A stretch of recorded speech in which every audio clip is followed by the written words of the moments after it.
Welcome back to the real Joseph Lamtman. I am Joseph Lamtman. Happy Tuesday to you guys. Hope you guys having a good week, good start to your week. Hope you guys have a good week. I know I'm excited today. My man Mike Antonace is coming on today. He's excited as well as the Browns training camp has officially started, and we've got a couple practices in. They're down in West Virginia at the beginning of camp, getting kind of like a little team getaway, which is kind of cool. It's a real nice like scenery too in the background with the mountains and watching the team practice. Really cool place, and so. Looking forward to talk about that with Mike. But before we get into the Browns training camp, Mike and I are going to talk about an anxiety topic for 15, 20 minutes or so.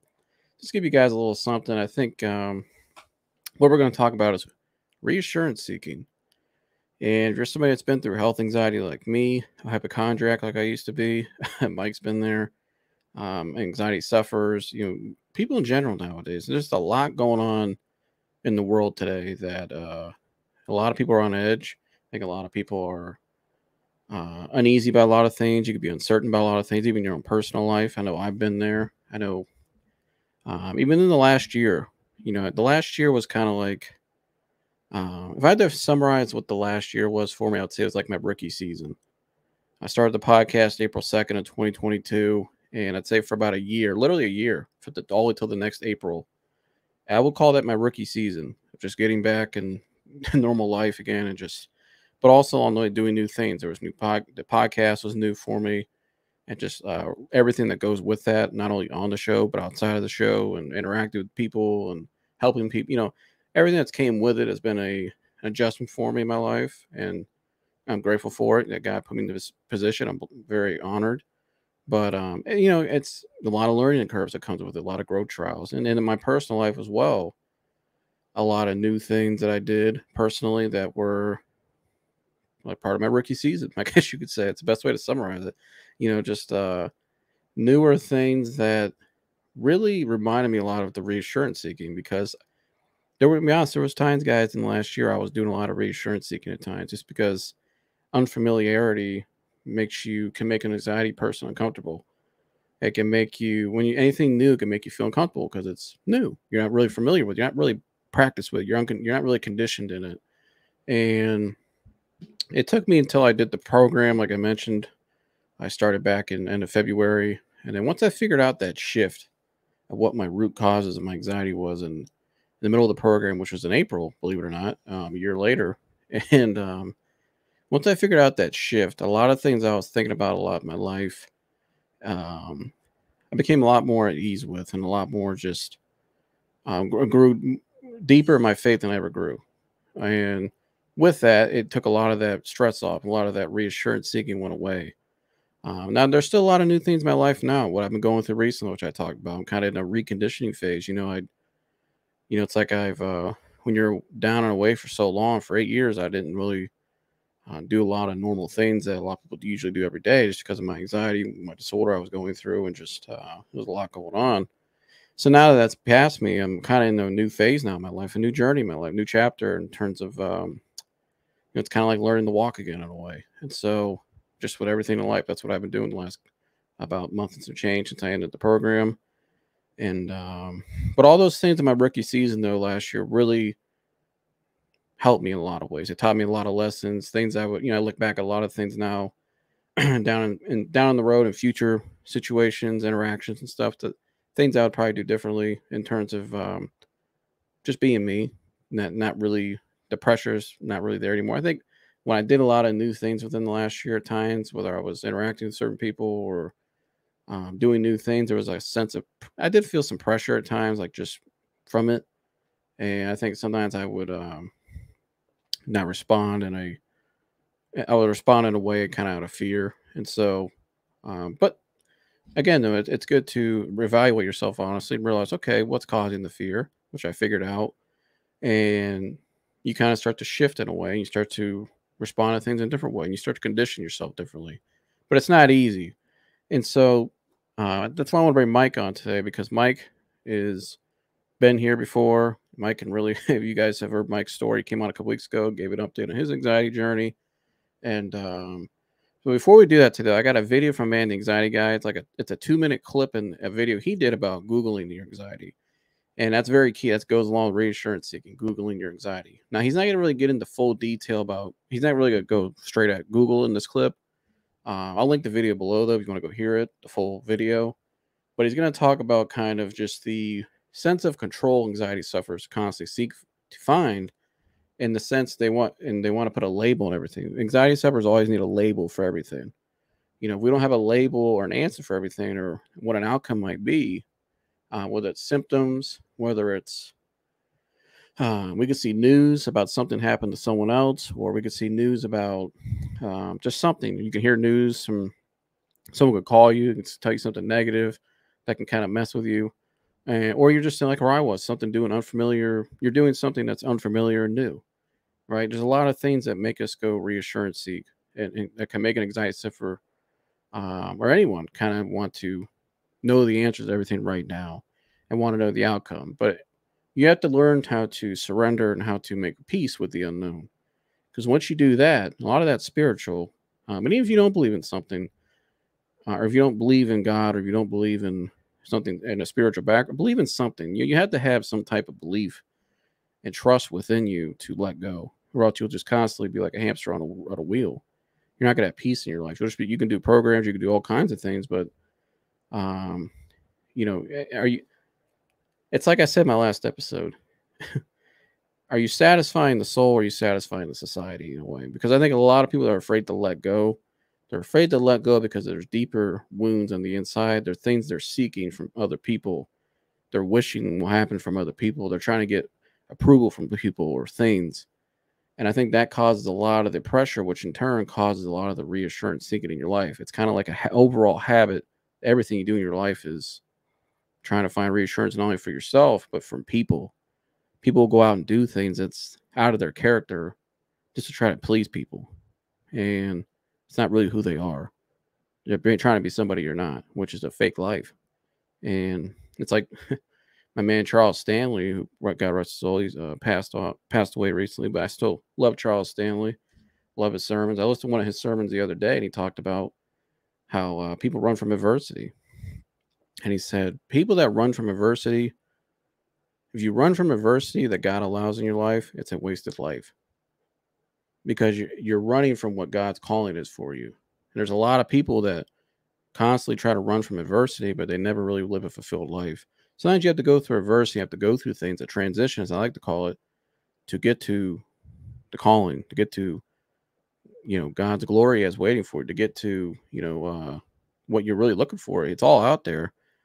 It's just sometimes you got to let go and you have to embrace the new. And so I know I'm rambling a little bit, but my man Mike's in the back waiting. So I'm going to play this clip real quick, and then I'm going to bring my man Mike up here. I'm sure he's got some good stuff to say like always. And then we'll move on to the Browns eventually too. But we'll play this clip again.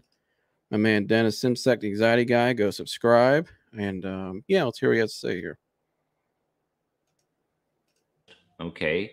So health anxiety and anxiety sufferers are very label driven. Okay. Very judgmental, in not so much in the way of the outside world, but judgmental in terms of what's taking place on the inside, right? I am this, I'm suffering from that, right?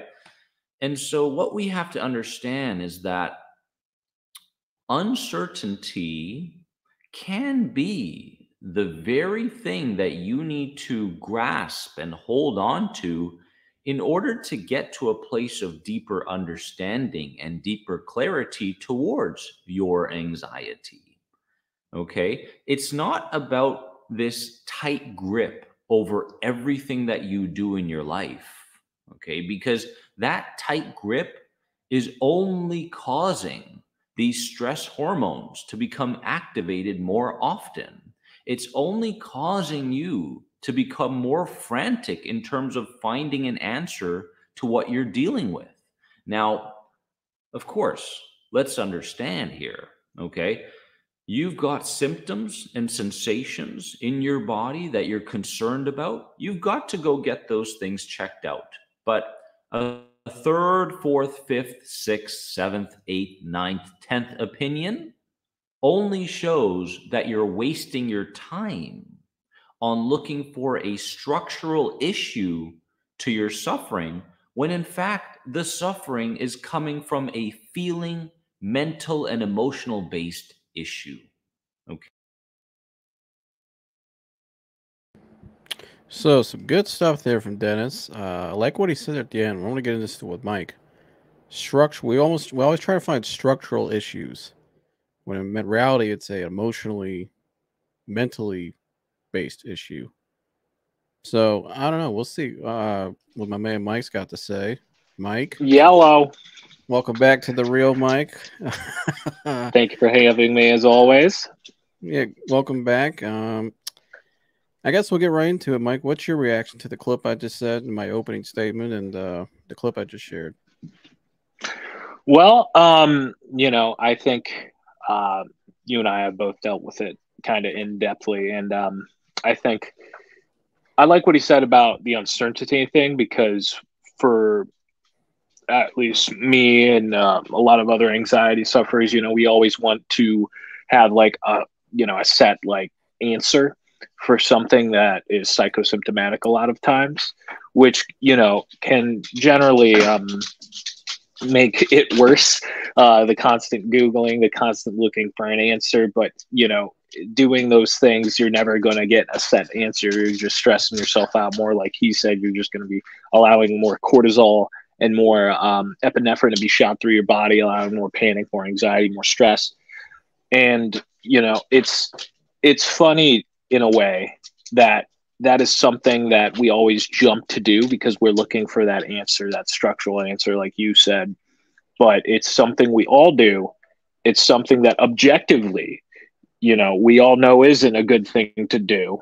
Luckily, my wife constantly reminds me. You constantly remind me. We remind each other when we get into those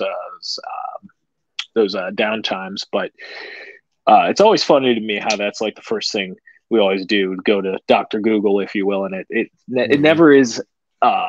It's never productive, I guess, is the way to put it. You could sit there for hours. Now, again, like he said, if you feel like something might be wrong, go see your doctor. This is like if you have constant symptoms.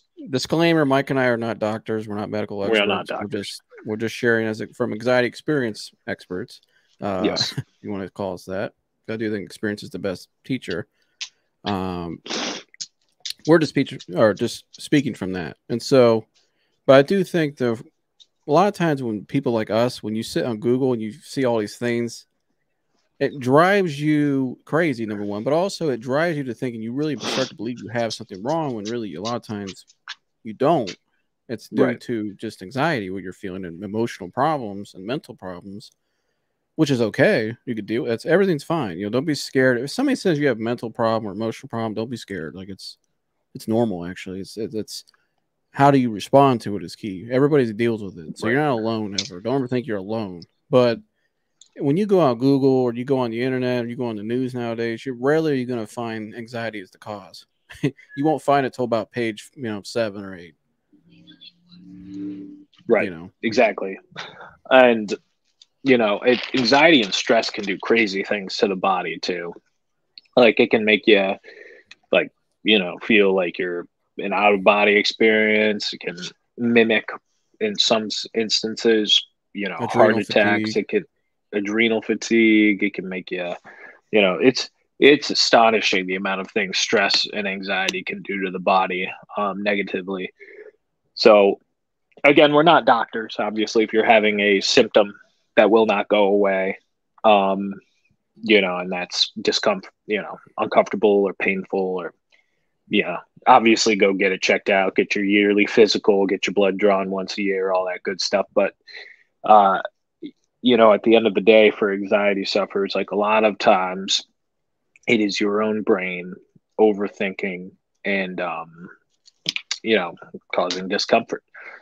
And it's astonishing to me how powerful the human mind can be. Mm-hmm. But yeah, just how it plays with your emotions. And I think too, like I just thought of I remember when I first started going through it when I was 15. I remember I had a really bad panic attack one day in the doctor's office in front of the doctor. Right, I didn't know what the hell was going on. It's like 4 months post me everything happening. It's January now. I'm in the middle of the doctor's office with my mom and I and my sister. And I was struggling to get there. I was barely leaving the house, you know. And so I start having one really bad in the middle of the office. And they got like the blood pressure thing on me. And they're like, yeah, it's a little high, but you're all right because it's, you know, it's a normal reaction to stress.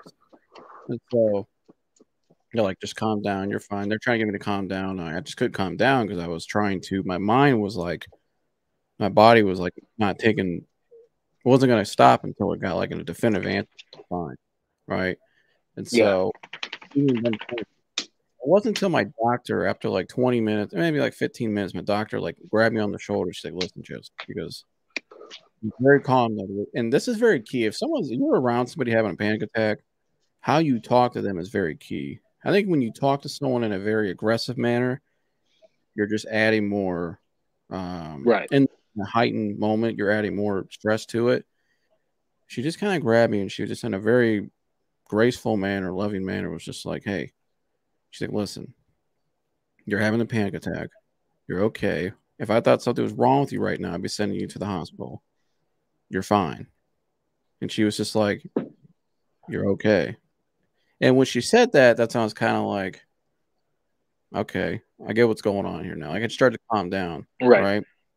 As time went on, I started to grow off of that a little bit, and that still helped me years later, because if I would react the same way constantly in terms of like, if I'd allowed that fear to keep running my mind, I would be still reassurance seeking today. I would still be a hypochondriac. But the more people started to tell me like that, like the doctor, and I took it and I just stopped it there. Like, for instance, like, people will hear that, but they'll keep going back. You know what I mean? They'll keep going back and trying to find the answer. And I remember I got to the point my doctor was like, look, she said, you can keep coming back.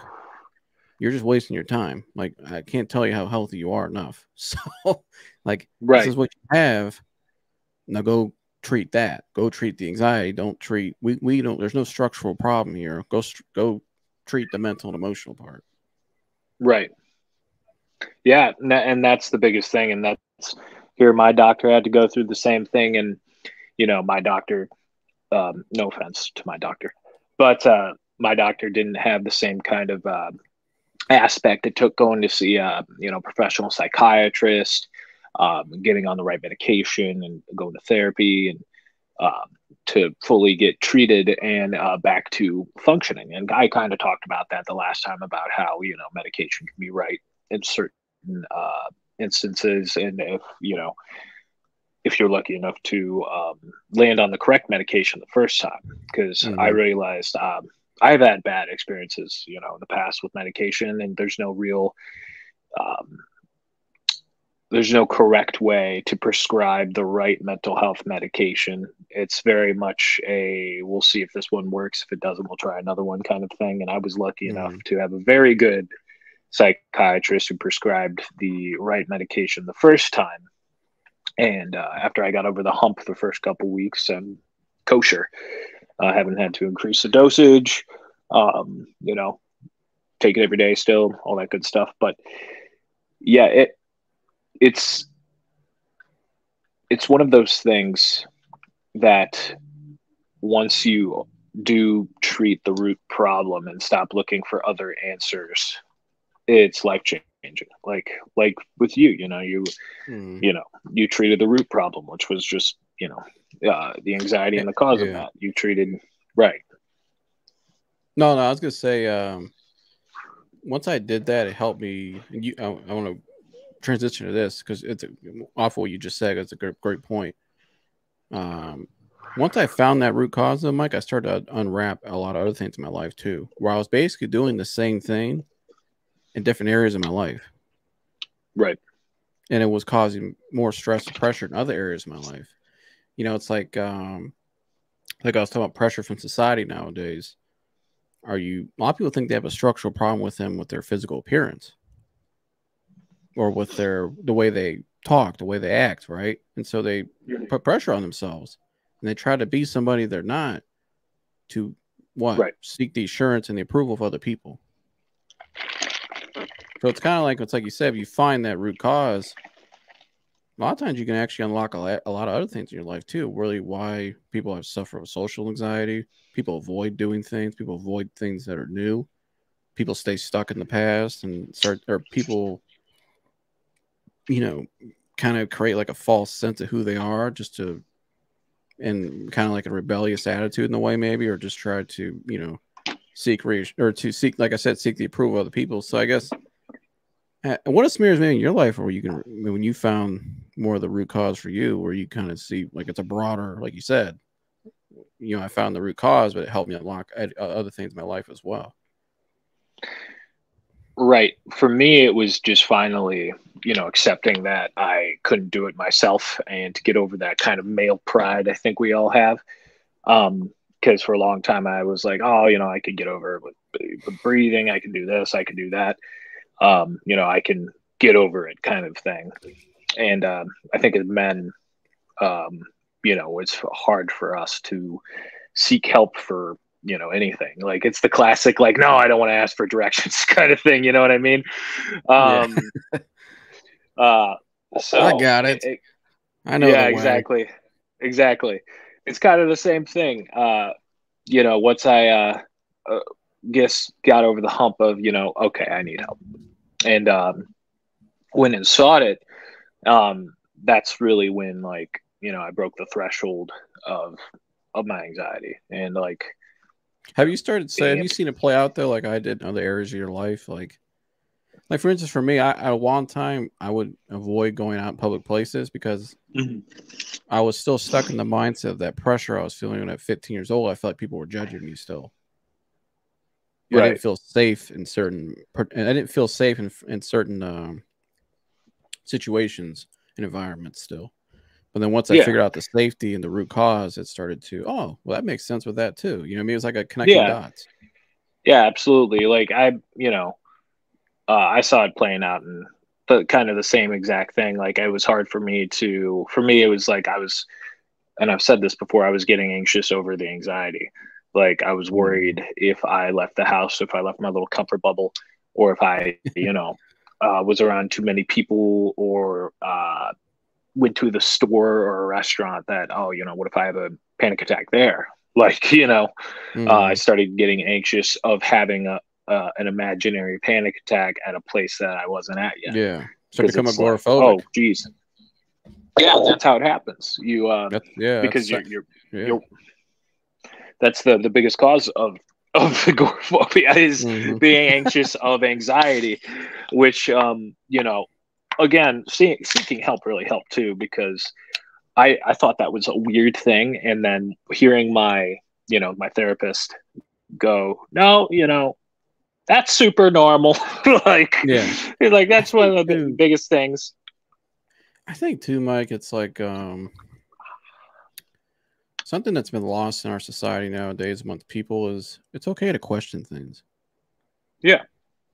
And why do I bring that up? I bring that up because I think a lot of people, if you don't question things, like everything, and challenge things, challenge what certain people say, challenge what the world says is true, it's okay to have, it's, I mean, you're not really thinking for yourself. And so you kind of, in a way, when you're not thinking for yourself, you don't have an identity.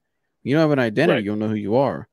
When you don't know who you are, you're probably going to be doing all the reassurance seeking, like we talked about, many different ways, not just anxiety-wise. And so it's very important it's okay to question things. You're not wrong for questioning things. You're not a bad person. It's okay to find out, to form your own opinion, to find out maybe they are right, but it's okay to question it and challenge what you're thinking in your head. It's like you start challenging those thoughts you were having that were controlling you. Oh yeah. Same thing with me. And for years I carried that label, that pressure. People were judging me. Nobody was judging me. Nobody was thinking about me in a negative way, or nobody thought I was X, Y, and Z because of what happened to me. A lot of times, and a lot of people I've talked to in the last year, they're like, hey, I go through it too. Like, man, you're helping out a lot, or it's really cool what you're doing. I'm like, well, shit, I didn't know this many people. Like, you realize, like, we're all in it together. Like, yeah, I mean, here, and I've said it so many times, I'll continue to say it. Anxiety is the most common dealt with mental problem and I mean chronic anxiety, because anxiety is a normal human emotion. But chronic anxiety is the most common mental health issue in the world. So, no one's suffering alone. Everybody's dealing with it in various different aspects and various different levels of anxiety, if you will.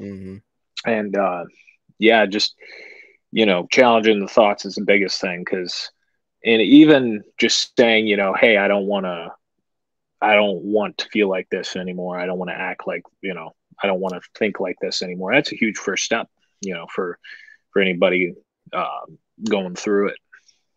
Yeah, I think too. I remember I heard a stat once, and I told you this stat when you were going through it back in the spring. It helped. I know you were like, really? That I don't know if it's still accurate. I remember it was like maybe 3 or 4 years ago. I heard this stat from the anxiety guy. 1 in 4 people in the ER are there because of anxiety. Yeah. No, my best friend's wife is a nurse, and it's very common for someone to go in there. Yeah, like my grandfather used to be he was a fireman for years. He used to go to call sometimes, and I asked him when he was in town one time. I said, "How often did you?" I think it was right around I heard that, and he goes, "Oh, we go all the time for people with hypochondria." You know what I mean? Like the people I know in my family, like my grandmother, and other people that used to deal with it really bad. She used to tell me, like, yeah, I used to go to the hospital all the time because of because I thought something was wrong, and they would keep going. It was until a doctor sat her down and was like, no, you're fine. But there's so many people that go through that, like, but that's really all it is. It just tells you, like, if we really start to address more of the issue, which is the emotional and the mental problem, then a lot of what we see will be a lot of things we see happening, a lot of the stress that people go through. We actually will start to see less of it, but we don't really we lack severely in terms of help and proper things, and proper first line of defense nowadays, unfortunately. But and I think we are getting better. Like slowly. It's not as bad as it used to be, but it's still very new science, all of it. Well, I think too, it's just people like myself and you are able to come out and share our experiences now. It's not just one thing anymore. It's not just one person saying, or one group of people saying everything. It's people have actually been through it, telling you now, like, hey, doesn't mean they're wrong, but this is it could be this too. You know what I mean? Like, it could be. Yeah. That's why I say it's good to question things. It's okay to question things, and the more you question things, the more you become.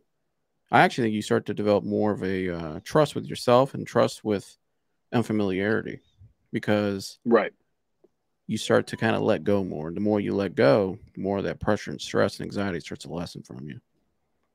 And you think things, you can see things more clearly for what they are. Right. I agree. But yeah, that's our take, guys, on the reassurance. But no, I mean, you guys else, Mike, want to add this? I know you're excited to get to the next topic. But I am. Reassurance and anxiety brought to you by Coors Light. Taste the mountain. Not a sponsor, but go ahead. Not sponsored, but it could Gatorade be. Zero, not a sponsor. Not a sponsor, could be though. Of course. Yeah, if you want to, but Gatorade Zero, you want to send me some to my house. If you want to send me some free Coors Light, just saying. Right, we won't say no. I mean, we're not going to say no. Yeah, I won't say. I'll take a fridge full of the constant supply at my house. Go right ahead. What about you, Mike? Yeah, I would love a free Coors Light. I'll be all about it. Be all about it. I know Mike's all about too. Mike's all about the brownies right now. I am. I got the new logo hat. Yeah, see, you came strapped today with a new logo hat. They started training camp. The only one they were selling at rallies. The only one they had. I asked the lady. I go in there and I didn't see one. I was like, "You guys got any of the new logo yet?" And she's like, "All we have is this hat." And I was like, "Sold." Spent $35 on a hat. But we'll get into it, Mike. I guess when did they start training camp exactly? What day last week? They started 3 days ago. Today's day 4. Okay, so they started what, Friday? So all right. They recorded. I don't know. They started sometime last week. So I can't remember the exact day, but we heard from a lot of people. We heard from Deshaun Watson. We heard from Andrew Barrett. We heard from Kevin Stefanski every day. We heard from Myles Garrett today. Heard from the ownership, from David Njoku, David Njoku. We've heard Denzel Ward, Cedric Tillman. Yeah, we've heard from a lot of people. What's your, I guess, biggest thing that stood out to you so far in this beginning of training camp, here from the media and the media sessions, and just kind of what you've seen in reports? So what I've seen is Elijah Moore was an absolute steal. Elijah Moore is going to be such a big part of this offense, and he looks fantastic in everything I've seen. He looks great. You know, our receiver room looks amazing. Deshaun Watson looks great. Another thing that's really stood out to a lot of people is the fact that Zadarius Smith is going to have 10+ sacks for us this year. Zadarius Smith is an absolute easily. Wow. Zadarius see Smith, that, though. Yeah, I mean, I could see it. I mean, he should have 10 sacks, really. I mean, right? He was a top 10 pressure guy last year. And you know, it looks like our D line is just completely revamped. That's really stands out to everyone, is just how good the D line is now. You can see kind of some of the wrinkles of the new plays, of the new red zone plays they're running. David Bell's seen some work the past couple days, and he's been using a lot of like red zone, like shallow fade routes and all that good stuff. Yeah, I mean, the Browns are full Chugolin, and I think, let's see, tomorrow's their day off. But I think after Wednesday, Thursday and Friday are the Thursday, Friday, Saturday, I think, are the pads days, and I think they come back to Cleveland or leave on Sunday. Like, because Thursday through Saturday they're doing pads. Sunday, I think they're doing their like last little meeting before the Hall of Fame game, and then they leave Sunday night. And then next week, it's very close, ladies and gentlemen, to watching your Cleveland Browns in brown and orange in August. Next week, August 3rd, Thursday night, celebrating the greatest left tackle to ever play the game of football, getting inducted into the Hall of Fame. While the reason I wore number 73 too, football. But go ahead. Yeah, Watson agrees. He's excited too. But yeah, we're only a week away from the Hall of Fame game, and what was really interesting, I thought, was to hear Kevin's take on the preseason and how he sees the Commanders' preseason game as like the first quote unquote preseason game. So in the Hall of Fame game is more of a it's like a preseason game, but it's a cool event, is what it. If you're a part of the Hall of Fame game, it's a cool. It's a huge honor. Yeah, it's an honor to be part of that weekend. It's respect to the game. Nobody does the Hall of Fame to celebrate their sport like the NFL. I don't think. To me, I think the NFL does it head and shoulders above everybody else in terms of honoring I the agree. game. The Hall of Fame. I can't even tell you where the baseball or basketball Hall of Fame are. I think the basketball one's in Boston. I've been through both. I've been. Well, no, it's in Springfield, Massachusetts, and then the baseball's in Cooperstown. But nobody does it. Like, Cooperstown's a cool place, and I'm sure the basketball Hall of Fame's a cool place. But anybody gets in the NBA Hall of Fame nowadays, it's kind of watered down. It's not as honorable as it should be, in my opinion. But nobody does it like the NFL. There's nothing like it. Canton, Ohio, down there. In a couple weeks being down there, it's a great place to be. I've been to the Hall of Fame ceremony before. And that was a crazy night. Met a lot of people that night. Met Usher was there. Met him. A lot of the Hall of Fame. Remember, I was talking to Simeon Rice. Got a picture with him. Deion Sanders, Warren Sapp. I mean, it's an awesome event. One of the coolest. It's one of the best events there is. Period. In all sports, it's the Hall of Fame. Yeah, you're going to see a lot of him at the Hall of Fame game. There's Dorian Thompson-Robinson, who's actually fun to watch. He's got a great arm talent. I don't know if he's got to learn NFL reads and all that stuff. He's got to learn NFL football and game, but he has really great arm talent. So yeah, he'll be a good long-term backup next to Deshaun. Yeah, but there is some great talent there. He's got to learn just learn the NFL game. But I do want to go to Watson's comments first. I think the biggest thing people are talking about with Deshaun is how Deshaun feels more comfortable And kind of like we were talking about in our first segment, Mike, how he was talking about how the treatments really helped him, like seeking counseling. He just looks like mentally he's in a great place. All right. And he's much more comfortable in the system now. Right. And just much more. He looks a lot more settled. You know what I mean? Right. And that's the biggest thing, too. Settled is a great way to put it, because, you know, he hadn't played in 2 years. You know, he was in a brand new team. It's his only other NFL team. You know, players he's never played with before in a system that wasn't catered to him, because they had to cater it to Jacoby for the first 11 games. And, you know, essentially it was just get your feet wet kind of thing. And honestly, for being not playing for 2 years, he didn't play that bad. Went 3-3. It's not that bad. Not as awful as the national media would like to say. Well, no, actually, his last 2 games, he was pretty good. He was five touchdowns, 2 interceptions. Yeah, pretty good completion. He was pretty good the last 2 games.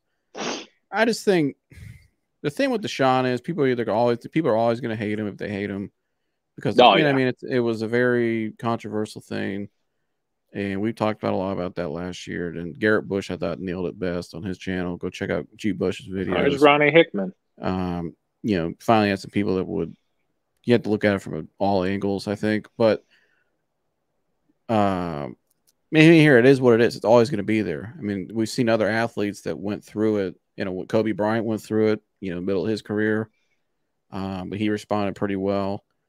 You know, Ben Roethlisberger went through it. And again, we're not saying we're not giving jury up here. We're just saying I'm giving examples of other athletes that have been in, you know what I mean, like different, similar predicaments in a way. Again, I think, but it's important though, if he's going to respond well, and he's going to come back and be the Deshaun that we think he can be, because last time we saw him play in a full season was 2020. He was a top 5 quarterback in the league. So if he can get back to that, it's going to start up here first, obviously. Mentally. I'm excited for that play. Look at that. And sorry, I'm listening, but I'm also watching the highlight. And little jet sweep. I think mentally, though, to hear him say that is a really good sign, because I don't think the physical attributes or anything's gone away. That doesn't just go away. I think that the mental part, and then getting more comfortable in the system. I think that's why, if you look, people ask, well, why do you look so bad the first, couple games back? Well, I mean, if you know anything about professional sports or have any sense of what it takes to be an athlete, you don't just come off the street and throw a ball around a professional game against the best in the world. It doesn't matter if you're the last in the depth chart. All these guys are the best of the sport. It's a very rare 1% that makes the game of football. And so people could say, oh, you're making excuses. No, I mean, it's just reality. Go ask any coach, anybody that ever knows actually knows football through and through. You don't come off the street. And I think our expectations at the time, we were just a little excited. We're like, yeah, maybe we'll come in and just light a fire. But we were kind of, I'll be honest, I overlooked that at the time and didn't take in consideration, which I should have known better, in terms of, you don't just come off the street and play well. But now you have a normal offseason, you're settled in, and you know the system better. And the system's evolving more. They brought in better weapons. I mean, it's a fresh start. And I think I think he's going to have a great year. I think he's going to have an excellent year, and I think the Browns are easily a playoff team. Especially if this defense is as good as I think it's going to be. I love it. I'm not lying to you when you brought up the defense, though. Well, go ahead, make your point. We'll transition to defense. Wait, hold on, Mike. Oh, I'm back. All right, go ahead. Sorry, we got you. Go ahead. I was just gonna say, I'm just so excited for what this team can be, and I think I'm more excited for this season than I have been a Browns season in a very, very long time. The talent that we have is the best I think we've ever had. And I know we like to say that every year, but I truly believe it this year. We fixed the safety room, added Zadarius Smith, added Agba Okonkwo, who I think is an excellent sixth man on that defensive rotation. I loved our draft. Yeah, we're deep everywhere. The only position where I'm still not sure about is defensive tackle, but I'm worried about we'll see.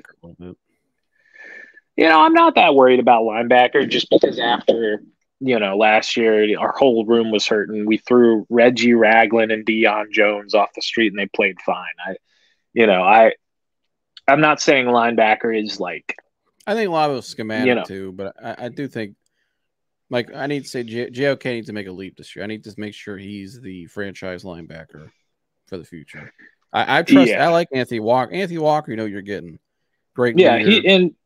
And I like Anthony. I think Anthony's the most solid one in that room right now. But I think I need to see JOK be the guy we saw his rookie year. I think last year's going through a lot too, personally, but he's got to have a great year this year, I think. And I think a lot of people are talking about that undrafted kid too. They think he's going to only make the roster, but he might even make a role.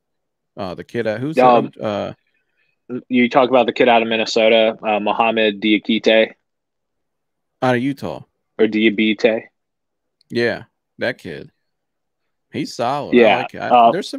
It sounds like there's some people that might. Like, I think Siaki Ika might start week 1. I mean, I think he is. Yeah, I mean, he might start after Perrion left. I mean, who else? Who else is going to start? Who else? But it's not. But usually you don't start. I mean, we wouldn't have thought that we drafted him like he's going to start week 1. But no, there's some guys I think that are going to make maybe defensively. I think on that side of the ball, there'll be some guys that are going to surprise some people. Maybe. Yeah, I mean, I hope Siaki Ika surprises us all. I'm talking about in terms of just like a role, like playing more than we thought they would. But I do want to ask you though, you've listened to a lot of the media stuff. I think Denzel's comments were really good the other day, and really, you're worried about the defense still.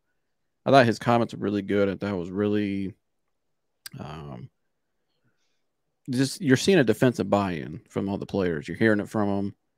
They really like Jim Schwartz. You're seeing an attitude and a culture on that side of the ball now being built that we haven't had ever. Yeah, I think defense is a different kind of side of the ball. You have to have edge. You have to have I think you got to have like a culture. You got to have an edge. You got to have like you know what I mean? You have to have trust too. You got to trust your coach. Right. Because he's putting you in positions. Right. And outside of, defensive scheming and defensive coordinators, I don't think there's any better than Jim Schwartz, where, that Philly team won a Super Bowl based off of Jim Schwartz's defensive schemes. I mean, their offense was good. They had prime Deshaun Jackson, blah, blah, blah. But like, in the same token, like, it was the defense that won them that Super Bowl, Yeah, they were loaded too on that side of the ball, but they just had a lot of guys with edge, like a lot of. I'm gonna ask you a question. People keep talking about Brandon like another defensive tackle. There's a name out there I would seriously consider. I don't think he'd come in and play like a big role, but he was on that. He's played with Jim Schwartz before. I think they need another leader on that front line. I don't think it's a bad thing. What about Ndamukong Suh? Can he give you a couple plays a game? Probably.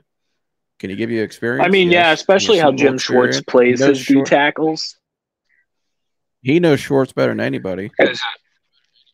Yeah, and Jim likes to really rotate his defensive tackles. He doesn't really have like a bell cow D tackle. That's not really how he runs his defensive scheme, and he usually sends 5 guys in his wide nine scheme. So I wouldn't mind Sue. I think there's a couple of other names out there that might be a little bit more interesting and a little bit more protective. I mean, Shelby Harris is still floating out there. Matt Ioannidis is still out there. But if he wants to just like a gritty leader who can give you one really good play a game, I mean, Ndamukong Suh's still got a little bit left in the tank.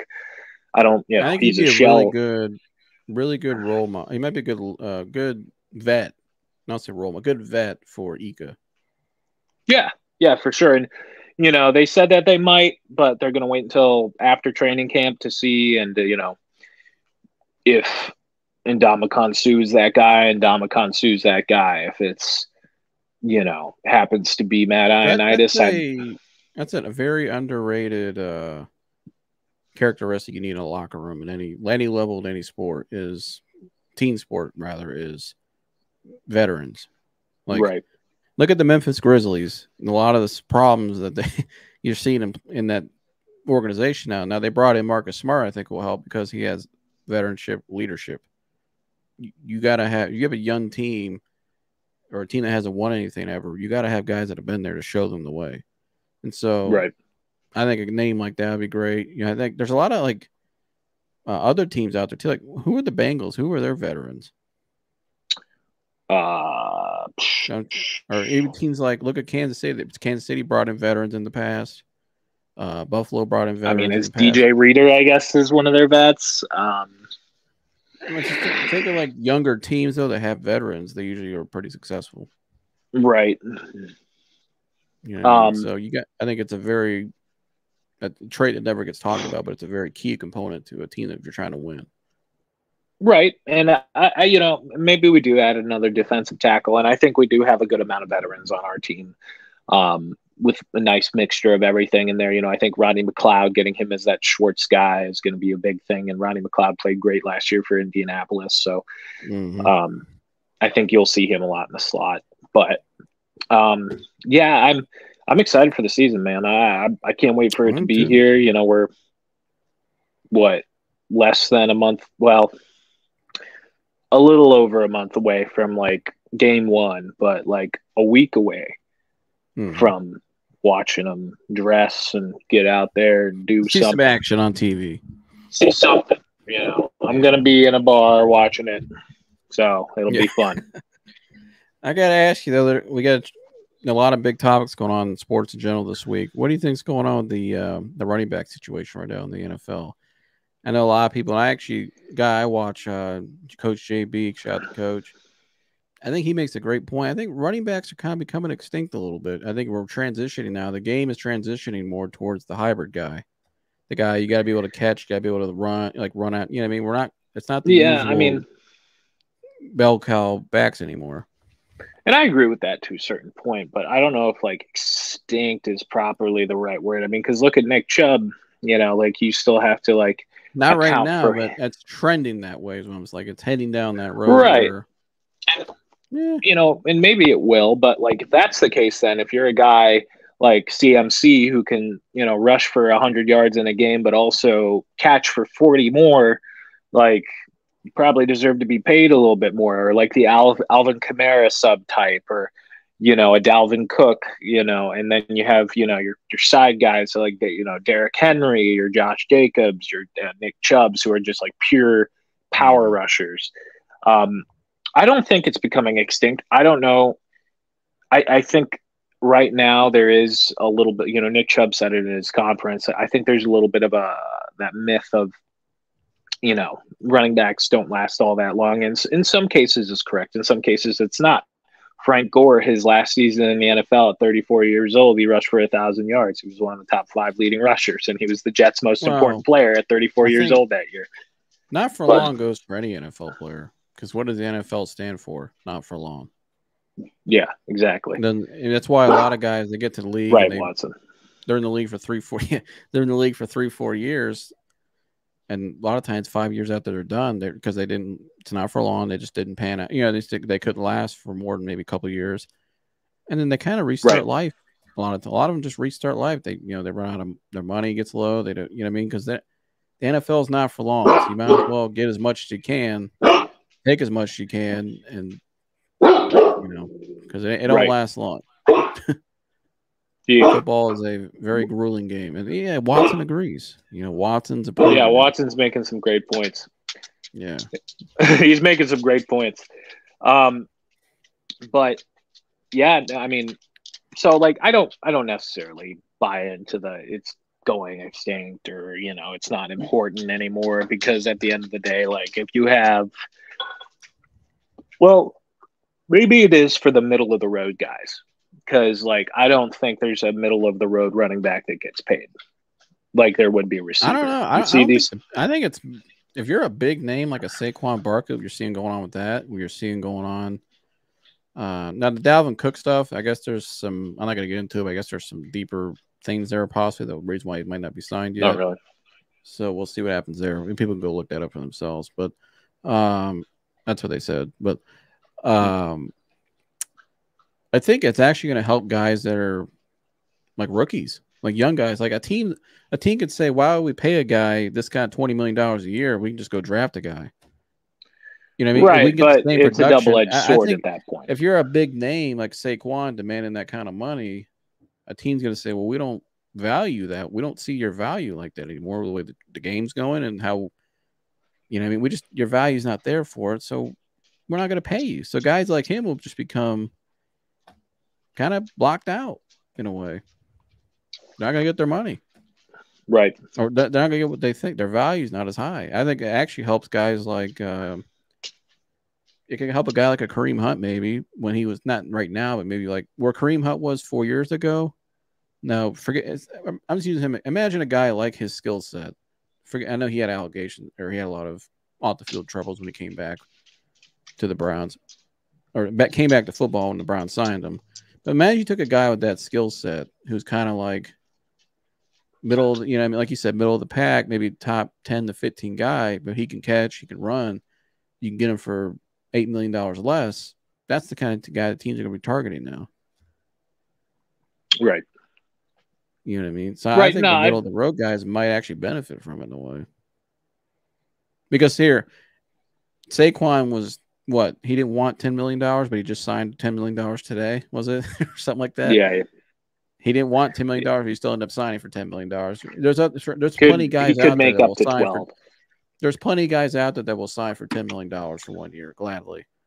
It's the NFL. It's a machine. They're always going to find somebody that wants to go out there, give me the ball how many times a game for $10 million. You know what I mean? Right. But I don't know, man. It's a right. No, yeah. It's a weird time. It's a weird time to be a running back in the NFL. Oh yeah. Have you pay attention to the Ohio State stuff yet or no? No. No, I'm fully locked into the Browns. He's fully locked into the Browns. All right. Locked in. All right. Mike's well, is there anything else around the league, Mike, you've been paying attention to before we get out of here? Too many other news. There's a lot of Trayvon Diggs got paid, but that's about it. That's about it. Anything any other teams out there surprising you so far? The Jags are probably going to be a top 5 team in the league. Damn, that's a hot take. So yeah. You think the Jags will be top 5 in the league? Yeah, as long as their defense works out. I think they'll win the division. Trayvon Walker can become that. I got a hot take for you that I heard from the other day. Some people are picking the Bears to win their division. That is very, very hot. That's a very hot take. Some people think that now. Some people think the Lions should win it, but there are some people out there that think the Bears might be because it is a very crappy division now. It's kind of weak, but the Vikings, the Packers, I still think the Vikings actually have a decent chance to win it. But I don't. Yeah, I don't because I think a lot of what they did was based off of Dalvin Cook, and he's gone now. So what is their offense now? No running game. I mean, what are they? Well, they went to play action under their new coach. They went to more pass heavy. I think it's going to be more focused on Justin Jefferson and Jordan Addison having that 1-2 punch in the receiving room. But I guess we'll see. I don't know. I thought that was a hot take. The Bears, a real hot take. That is hot. I don't like it. I don't think the Bears are going to be that good. I think they're going to win 5 I think games, they'll be better than people think, though. I do think Fields will be better than people think. And I do think the Texans might finish second in that division. That could very well I'm not sold on Tennessee and Glue Factory over there. I'm not sold on the Colts at all. They're rebuilding. Stroud might. I wonder if Stroud can pull off 7-8 games like Baker Mayfield did his rookie year. Very well could. I like CJ Stroud. I like, it's just a matter of can their receiving room, who's very, very young, work out. We will have to see. I do like Tank Dell. I think that was a good pick. But I think them, I got my eyes. I'm watching the Jets and their training camp. Garrett Wilson had one of the greatest catches you'll ever see in training camp the other day. Just that unbelievable back of the end zone catch. You want my hot take? Here's my hot take. The Jets are this year's Broncos. I totally disagree. I think the Jets are going to be top 5 in the league at least. I don't know. I think the Jets have all the ingredients to be. They can win the whole thing. I think the Jets have also all the ingredients. I don't think they had the same problems that the Broncos had, though. Yeah, they do. They don't have the O-line issues. They don't have the weapons issues. Their receivers are way better. Their quarterback's better, number one. Not overrated. And like their Broncos quarterback. And I think I like what they got. I think plus they got a young electric wide receiver too. I mean, and they got some veterans. They got stout defense. They could win 10 games. They could win 3. I think the Jets. I think the Jets are going to win the division. To be honest with you. No, I think the Bills still win that division easily. Still, absolutely. The Bills haven't changed. Man. Yeah, but they've had some turmoil in the locker room. No, they'll be fine. Well, the running back's out for the year now. I mean, Nyheim Hines wasn't even their running back. He returned kicks. He was a big part of their team. I mean, part of their rushing. And attack, they have Damian Harris now and James Cook. They have James Cook and Damian Harris. And Damian Harris was more productive last year than Nyheim Hines ever has been. Yeah. I think the Jets will. I think Jets can win that division. I do. I'm taking the Jets. I'm not. The Bills have had some controversy in that locker room. They'll be fine. It's just Stephon Diggs being Stephon Diggs. I don't know, man. When your quarterback and the comments are going back and forth in the media publicly like that, that's not a good sign. That's not a. That's usually the start of the decline. I think they'll be cool.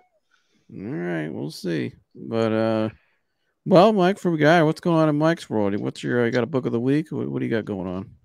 Now I've just been working. Yeah.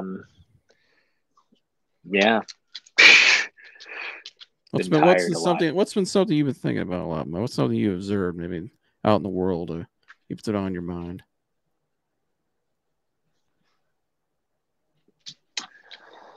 Why are consoles so expensive? That's what I want to know. Why can't I find a PS5 for like $350? We have them in my store. I have to look at them all day, and they're just sitting there for $500. That's what I want to know. That's been on my mind. It's been on your mind. Consumerism. That and the smoothies you get too. That's been on your mind. Oh yeah, that was very nice. I'm still so grateful that you brought that. I needed that smoothie that day. Yeah, no, that was clutch. But it was very clutch. Very clutch.